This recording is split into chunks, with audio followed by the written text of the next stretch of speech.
Bonjour et bienvenue au JT du siècle en ce samedi 1er mai. La CGT vient de décider d'engager derrière les cheminots déjà en action les lourds bataillons des mineurs, des marins, des dockers. En prenant cette décision, la CGT a voulu marquer que le but poursuivi par les cheminots ne leur était pas propre, qu'il leur intéressait toute la classe ouvrière, qui leur devait aide et solidarité. Le champ de bataille se trouve élargi. Le bel entrain qui a animé les débuts de la grève des chemins de fer permet d'envisager avec espoir les jours qui vont venir et qui dateront dans les annales du mouvement ouvrier. Sans doute quelques défections regrettables, mais n'y eut-il pas toujours des timorés et des hésitants? Même au nord, même à l'est, les réseaux dont le gouvernement avait fait publier par sa presse qu'ils étaient sûrs, les adhésions à la grève sont nombreuses, plus nombreuses déjà, semble-t-il, qu'à la fin de la dernière grève. Aujourd'hui, sans doute, on essaiera, dans toute la presse domestiquée, au service des compagnies des pouvoirs publics, de diminuer l'importance du mouvement. Les petits jeunes gens aux gants clairs, qui sabotaient hier nos autobus parisiens, continueront peut-être leur petite jaunisse sur les lourdes locomotives. Tant pis pour les voyageurs. Mais ce n'est pas avec ces trompe-l'œil ridicules que le problème posé sera résolu, pas plus qu'avec une répression brutale et féroce. Si la Confédération Générale du Travail ne triomphait pas dans la lutte où elle s'engage résolument, sans réticence, ses premières phalanges, ce serait la suprématie assurée des profiteurs de toute envergure,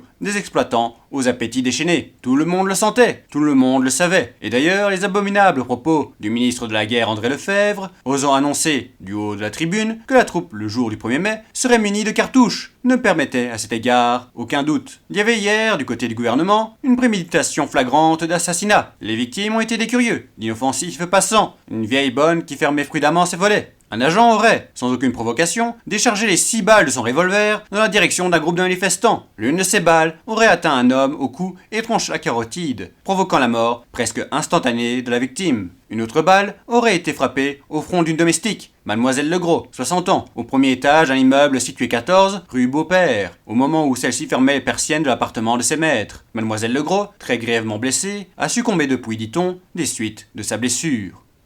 C'était le JT du siècle, l'info de notre histoire.